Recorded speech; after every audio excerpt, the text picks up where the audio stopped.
अच्छा, कुछ घिसी-पिटी और चीप किस्म की बातें जिन्हें हम क्लीशे टू स्पीक कहकर नज़रअंदाज कर दिया करते हैं, वो हमारी ज़िंदगी में बाज़-औक़ात इतनी ज़्यादा अहम होती हैं कि हमें उनका अंदाज़ा ही नहीं होता। घर की मुर्गी दाल बराबर भी एक ऐसा ही मामला है।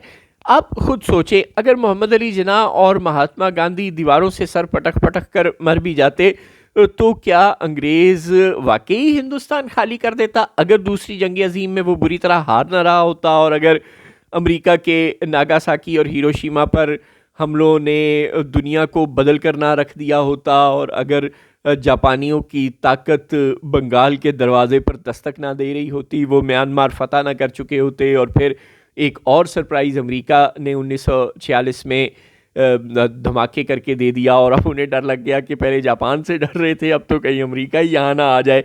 गोया इस कदर तब्दीलियाँ बैरूनी दुनिया में हो गई कि अंग्रेज़ों ने सोचा कि अब अपने अंदर अगर हमने अपनी चादर के मुताबिक पाँव ना फैलाए, अपनी चादर से बाहर तक पाँव फैला कर रखे, तो फिर हम मारे जाएंगे, क्योंकि हिंदुस्तानियों में खुद ये ताकत हो या ना हो कि वो हमें निकाल सकें। लेकिन ये बाहर की दुनिया तो बहुत ताकतवर हो गई है, चुनांचे अब अपने आप को कट टू साइज करते हैं और अपनी ताकत को रिस्टोर करने की कोशिश करते हैं, वरना अपनी चादर से बाहर रहकर तो हमारे खर्चे इधर उधर ही इतने ज़्यादा हो जाते हैं और मसाइल इतने ज़्यादा हो जाते हैं हमारे लिए संभालने के, गवर्नेंस के, कि हम अपने आप को कोई मजबूत नहीं मुल्क नहीं बना सकेंगे। ये ना हो कि हम यहाँ लड़ते रह जाएं और हिंदुस्तान पर और यूएई पर और अफ़गानिस्तान पर और पता नहीं कहाँ कहाँ हुकूमतें करते रह जाएं, और अफ्रीका में, और हो ये कि उधर से इंग्लैंड भी कहीं कोई फतह किए बैठा हो, चुनांचे वो दुम दबा कर भाग गए।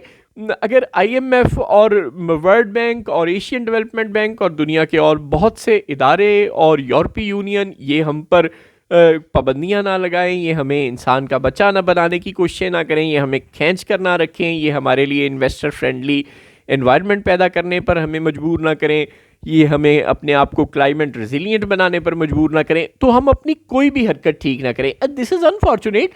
और ऐसा नहीं है कि पाकिस्तान में माशी माहिरीन नहीं हैं, पाकिस्तान में क्लाइमेट एक्सपर्ट्स नहीं हैं, लेकिन हम अपने लोगों को तो खातिर में लाते ही नहीं। मौला खुश रखे जुल्फ़िकार अली भुट्टो को, जिसने पता नहीं किस तरह अपने आदमी डॉक्टर अब्दुल कदीर ख़ान की सुन ली और पाकिस्तान में एटम बम बनाना शुरू कर दिया और अपने ही लोगों और अपनी ही सलाहियतों पर भरोसा कर लिया। वरना वो जैसे इंडिया ने किया था वैसे ही वो जो रीप्रोसेसिंग प्लांट था जो 20 साल में यूरेनियम को अफजूदा कर रहा था, वो लेने के लिए वो फ्रांस से डील कर रहे थे। वो उस दौरान उनकी कहीं डॉक्टर अब्दुल कदीर ख़ान से मुलाकात हो गई और फिर वो ऊपर ऊपर से फ्रांस के साथ रीप्रोसेसिंग की डील करते रहे और अंदर अंदर से उन्होंने कोहोटा में वो पायलट प्रोजेक्ट और वो सब कुछ सेटअप वगैरह लगाना शुरू कर दिया। चुनांचे बाहर वालों की ही बात हम 90% मानते हैं, अपने घर के लोगों को तो हम जूते पर भी नहीं लिखते। जनरल परवेज़ मुशर्रफ की आप कहानी अगर आपको याद हो तो उन्होंने 2 महाज़ों पर जंग लड़ी। एक तो जिसके साथ उनकी बराह रास्त लड़ाई थी यानी कि नवाज शरीफ, और एक बेनज़ीर, ये 2 उनके मुखालिफ थे। पाकिस्तान के अंदर जाहिर है इन्हीं दोनों का वोट बैंक था। उस वक्त इमरान खान फैक्टर तो पाकिस्तान में पैदा नहीं हुआ था, और मौलाना फजल रहमान और एमएमए और वो सब कुछ जो हुआ या एमक्यूएम का जो रिसर्च हुआ, वो सिर्फ़ और सिर्फ इसलिए था कि जो स्पेस नहीं थी पीपल्स पार्टी और नून लीग के पास, उससे फ़ायदा उठाया था सिर्फ एमएमए ने और एमक्यूएम ने। लेकिन 12 अब हुआ ये कि बाहर से पाबंदियाँ लगनी शुरू हो गई। परवेज़ मुशर्रफ के दौर में बहुत ज़्यादा दबाव था कि जमहूरियत बहाल करो, कैरी लोगर बिल, और हर मामले पे उन्होंने कहा जी जमहूरियत बहाल करो, नहीं तो हम तो तुम्हारी फेंटी लगाएंगे ही लगाएंगे और हम तुम्हारे साथ डील नहीं करेंगे, हम तुम्हें डिफेंस इक्विपमेंट सप्लाई नहीं करेंगे। आपको पता है कि मौलाना खुश रखिए अयूब खान साहब को, जिन्होंने पाकिस्तान की पूरे का पूरा जो डिफेंस स्ट्रक्चर है वो एक तरह से अमेरिका का बाजगुजार बना कर रख दिया हुआ है। जो भी हमारे पास पुरानी टेक्नोलॉजी की चीज़ें थीं वो सब के सब, वो इंजन, वो हर चीज़ अमेरिका से हम लेते थे, स्पेयर पार्ट्स हर चीज़ के। लिहाजा अमेरिका को नाराज़ करना हमारे लिए डिफेंस एतबार से मुश्किल था। अब तो हम चीन की तरफ मुड़ गए जब से ये मॉडर्न टेक्नोलॉजी का ज़माना आया है, और मौला खुश रखे बीबी शहीद को जो साउथ कोरिया से वो मिज़ाइल वाली टेक्नोलॉजी ले आई, और फिर जो हमारी जदीद दौर की हुकूमतें हैं जो मजबूर होकर बादल न खास्ता तंग आकर चीन की तरफ मुड़ गई और हमने चीनी टेक्नोलॉजी से अपनी एयरफोर्स को और इन सब को भर लिया। लेकिन बहरहाल उससे पहले तो हम मुकम्मल तौर पर सीटो सेंटो के ज़माने से लेकर यानी 50 की दहाई से लेकर हम अमेरिका के साथ यूं बाहम पैवस्त हुए हुए थे डिफेंस के तनाजुर में कि हम उनके बगैर सांस भी नहीं ले सकते थे। हर इंजन, हर पुर्जा, हर चीज़, हमारा कोई ट्रक तक फौजी ख़राब हो जाता था तो वो सब कुछ अमेरिका से आना होता था। हमारी बंदूकें तक, जो कुछ हम नहीं बनाते थे तब तो ये वाह और ये टेक्सला और ये कामरा और ये सब कुछ नहीं बना था ना। चुनाचे हम मुकम्मल तौर पर मोहताज थे अमेरिकी डिफेंस इक्विपमेंट के। बारह तो अमेरिका ने कहा कि भाई ये कैरी लोगर बिल और वो सब चीज़ें वो लेकर आ गए कि हम ना तो तुम्हारे साथ डिफेंस में कोई कॉपरेशन करेंगे, ना किसी और शोबे में कॉपरेशन करेंगे। इसी तरह IMF ने, वर्ल्ड बैंक ने, हर इदारे ने, हर मुल्क ने, पूरी यूरोप ने, सब ने कहा कि नहीं जी, पहले आप डेमोक्रेसी बहाल करें वरना आपकी छुट्टी। अब मुशर्रफ ने सोचा कि यार नवाज शरीफ से तो है डायरेक्ट लड़ाई, इसको तो मैंने निकाला था, इसने तो मेरा त्यारा पाकिस्तान की ज़मीन पर उतरने नहीं दिया था, तो इसको तो मैं वापस ले आया। तो फिर वही ज़िया-उल-हक वाली बात के कब्र एक है और मुर्दे दो हैं हो जाएगा, तो ये तो नहीं हो सकता। नवाज शरीफ को तो मैं नहीं छोड़ सकता।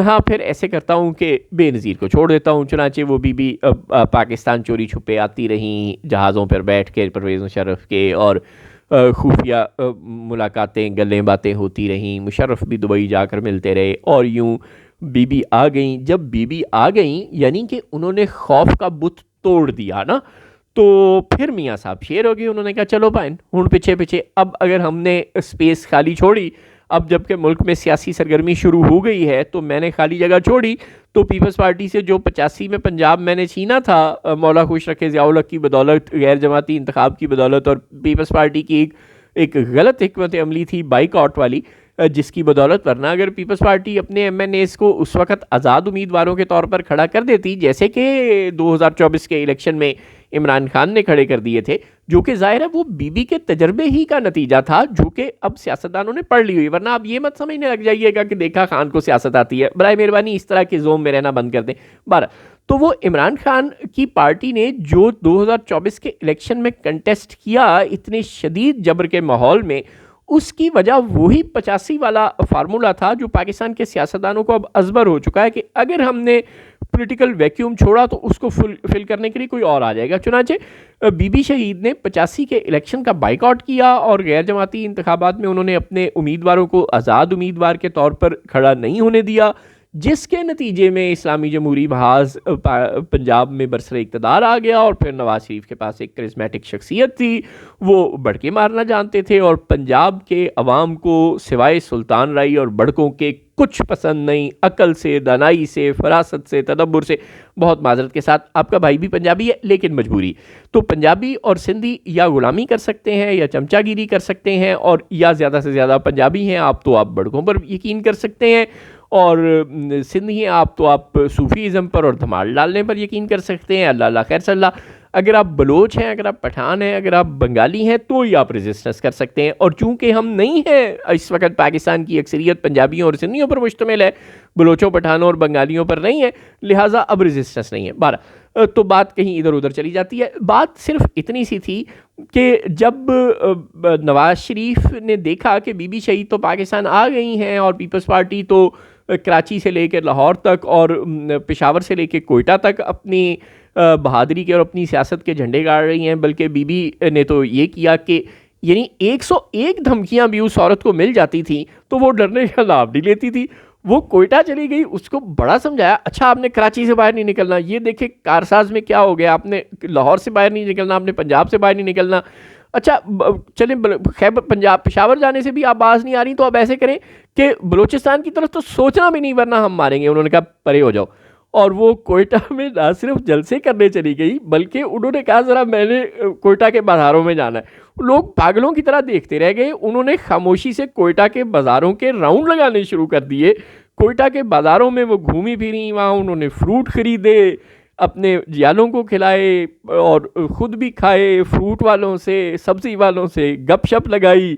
और वो एक दिन में उन्होंने जो परवेज़ मुशर्रफ का बयानिया था कि पीपल हैव डाइवोर्स्ड देम वाला, वो फरमाया करते थे कि नवाज शरीफ और बेनज़ीर को पाकिस्तान के अवाम तलाक दे चुके हैं, वो तलाक परवेज़ मुशर्रफ के मुंह पर ऐसी पड़ी कि वो तो अपने बिल में घुसने पर मजबूर हो गया।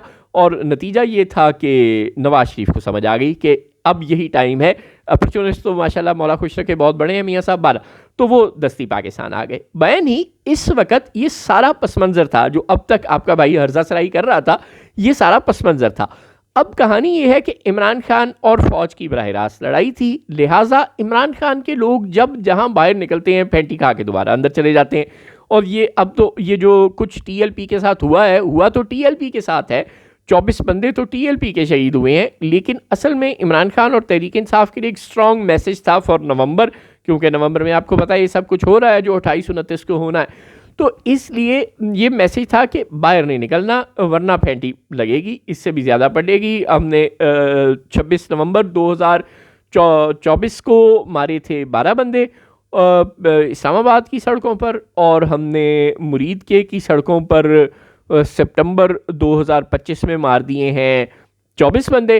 तो इसका मतलब है कि अब अगर तुमने दोबारा इस्लामाबाद पर चढ़ाई करने की कोशिश की तो फिर अब 48 तो हम मारेंगे ही मारेंगे। अब कौन लोग हों जो अपनी जानें इस तरह खुदकुशी करने चले जाएं, लिहाजा लोग डर गए। लेकिन चूंकि आपने 27वीं आईनी तरमीम कर दी और ये सारे कारनामे आपने जारी रखे, लिहाजा वकला का जो सोया हुआ जिन था वो बेदार हो रहा है, और हमेशा की तरह हस्बे रिवायत हस्बे साबक कराची से ही बेदार हो रहा है, क्योंकि पंजाब इस वक्त आपकी ताकत का भी मरकज़ है और आपके जबर के माहौल का भी मरकज़ है, और यहाँ पर मरियम बीबी ने जाली मुकाबलों तक को खुली छूट दी हुई है। चुनाचे पंजाब में अभी लोग, लाहौर में वकला ने कोई चूँ चाँ करने की कोशिश तो की है लेकिन उतनी ज़्यादा नहीं, लेकिन बहरहाल कराची में तो उन्होंने माहौल बना दिया है। जिस तरह सिंध हाई कोर्ट को लिटरली फतह करने का लफ्ज़ अगर हम इस्तेमाल करें तो ये दुरुस्त गलत नहीं होगा, जिस तरह कल उन्होंने फतह किया है, आपने पुलिस के कमांडोज ला के तैनात कर दिए हैं, बेंच और बार एक ही टहनी के 2 फूल हैं, एक गाड़ी के 2 पहिए। यार ये ड्रामेबाजी बंद करें। जुबान से आपको लगता है बेंच और बार एक ही टहनी के 2 फूल हैं, एक ही गाड़ी के 2 पहिए हैं, और आपने पिछले पहिए को कहा कि तू बेंच से बाहर, हाई कोर्ट की बिल्डिंग से बाहर निकल जाए। ऐसे थोड़ी होता है। लिहाजा वो ट्रक पर बैठकर बाकायदा गुंडागर्दी करते हुए, आपको पता है कानूनदानों से बड़ा गुंडा तो कोई होता नहीं, लिहाजा उन्होंने कहा फिर कर लो हमारा जो करना है। और मौला खुश रखे उसी मुनीर मलिक को जिसने परवेज़ मुशर्रफ से भी गोलियां खाई थी और जिसके घर पर भी गोलियां चलवाई थी जनरल मुशर्रफ ने और इल्ताफ़ हुसैन ने, वही मुनीर मलिक एक मरतबा फिर अपने साथियों के साथ दंदनाते हुए अपने बुढ़ापे का भी ख्याल किए बगैर सिंध हाई कोर्ट फतह करने पहुँच गए। अब हौसला मिलेगा सबको। और अब पंजाब में भी जो चूँ चाँ कर रहे थे वकरा, उन्होंने हाई कोर्ट के बाहर लाहौर में वो 2-4 रोज़ से एक्टिव तो हैं, लेकिन बहरहाल अब उनको मज़ीद हौसला मिलेगा। हाँ, कोयटा और पेशावर में कुछ इस तरह वकला एक्टिव नज़र नहीं आ रहे। पीटीआई ने तो खैर ये 23 नवंबर को खैबर पख्तूनख्वा के मुख्तलिफ ज़िलों में मुख्तलिफ जगहों पर बड़ा शोर मचाया है, लेकिन पीटीआई का मसला ये है कि इमरान खान तो मुफ्त में बदनाम है, पीटीआई के मुंह पर जिप कोई नहीं है। ये बहुत बड़ा अलमिया है पीटीआई का, यानी उन्होंने कोई जगह नहीं छोड़ी जहां उन्होंने डायरेक्ट फौज की क़यादत को मलाइन करने की कोशिश ना की। ये कोई अच्छा तरीका नहीं है। आप इशारों के नायों में ही मलाइन कर दें, यानी इस तरह आपको पता है कि पाकिस्तान में ताकत उनके हाथ में है, और ये भी आपको पता है कि उन्होंने मई में इंडिया से जंग जीती है, लिहाजा उनकी एक इज़्ज़त एक वक़ार भी बना हुआ है। तो आप कम से कम नाम लेकर खुल्लम खुला तनकीद और धमकियां ये तो लगानी बंद कर देना। आप जलसे करें, जुलूस करें, अपनी जो सियासी ताकत है उसको एक्सरसाइज करें, लेकिन ये अगर आप इस तरह डायरेक्टली नॉमिनेट करके किसी को क्रिटिसाइज करेंगे तो फिर अगले बंदे को भी गुस्सा चढ़ाएंगे और आप फिर बार्गेनिंग पोजीशन से बाहर निकलते जाएंगे। बहरहाल पीटीआई जो अपनी बेवकूफ़ियों की वजह से या अपनी मजबूरियों की वजह से या हालात के जबर की वजह से जिस तरह से वो बाहर हो रही थी पावर सर्कल से और पॉलिटिक्स के सर्कल से और प्रोटेस्ट के सर्कल से, और उसे कोई पॉलिटिकल कोई डेमोक्रेटिक राइट्स नहीं मिल रहे थे, वो राइट्स अब वकीलों ने छीनने शुरू कर दिए हैं। वकीलों के साथ सिविल सोसाइटी मिलती जा रही है और जजेस भी मिलते जा रहे हैं। जिस तरह याया अफरीदी साहब की और सुप्रीम कोर्ट की वो फुल बेंच की खबरें बाहर आ रही हैं, जिस तरह याया अफरीदी साहब का वो इस्तीफ़ों वाला और करारदादों वाला ड्रामा बाहर आ रहा है, और जिस तरह 3 जजेस तो बहरहाल मुस्तफ़ी हो ही चुके हैं और अब इस काफ़िले में मज़ीद भी लोग शामिल हो सकते हैं, चाहे वो ये इस्लामाबाद हाई कोर्ट के जजेस की तरह पिटिशनर्स की शक्ल में ज़ाहिर हों या जिस भी तरह शक्ल में ज़ाहिर हों, लेकिन बहरहाल इस निज़ाम के ख़िलाफ़ एहतजाज करने वाले सलाउद्दीन पंवर टाइप लोग अंदर मौजूद हैं, जो भले आधा डरते हों आधा ना डरते हों, लेकिन उनकी एक आवाज़ तो है। चुनांचे अब आहिस्ता आहिस्ता जो मुखालिफाना फोर्सेस हैं, चाहे वो महमूद अचकज़ई और ज़ुबैर उमर और अपने ये जो खुर्रम खोखर साहब जो हैं, मुस्तफ़ा नवाज़ खोखर साहब हैं, या वो डॉक्टर मारंग बलोच और उनके साथी हैं, या वकला हैं, या जजेस हैं, ये सब अब बतदरीज इकट्ठे हो रहे हैं। और जब ये सब बाहर निकल कर खौफ का बुत तोड़ देंगे तो फिर इनके पीछे पीछे पीटीआई भी निकलेगी और फिर उसके पीछे पीछे मौलाना फजल रहमान भी निकलेंगे। लेकिन ये एक तदरीजी अमल है, मगर इसकी शुरुआत हो गई है पाकिस्तान में। जो 9 मई के बाद से जो वो सब एक पॉलिटिकल एक्टिविटी एक बिल्कुल ज़ेरे ज़मीन चली गई थी, वो अब दोबारा से मंजर आम पर आना शुरू हो गई है। ये अच्छी खबर है पाकिस्तानियों के लिए। जो लोग पाकिस्तान में ये समझते हैं कि जब तक जमहूरियत नहीं आएगी, जब तक अवाम की हुकूमत नहीं आएगी और तब तक अवाम को हुकूक नहीं मिलेंगे, तब तक जाली पुलिस मुकाबले जारी रहेंगे और ये सारी गुंडागर्दी, ये सारा जबर का माहौल इसी तरह नाफिज रहेगा और जाली हुक्मरान पाकिस्तान पर मुसल्लत रहेंगे और कोई बैरूनी इन्वेस्टर पाकिस्तान में नहीं आएगा और नई जॉब्स नहीं बनेंगी। उन सब के लिए ये बहरहाल एक अच्छी खबर है, ये ताज़ा हवा का झोंका है। अल्लाह दूसरे शहरों के भी वकला को हिम्मत दे और दीगर जो पॉलिटिकल फोर्सेस हैं उनको भी शर्म और हिम्मत दे। और हाँ, अगर ये अब 28वीं आईनी तरमीम के मामले पर लड़ाई हो जाती है इस्टेब्लिशमेंट और बिलावल भुट्टो के माबैन, तो फिर आप देखेंगे कि इस अपोजिशन अलायंस में एक नया इजाफा भी मुतवक्के है।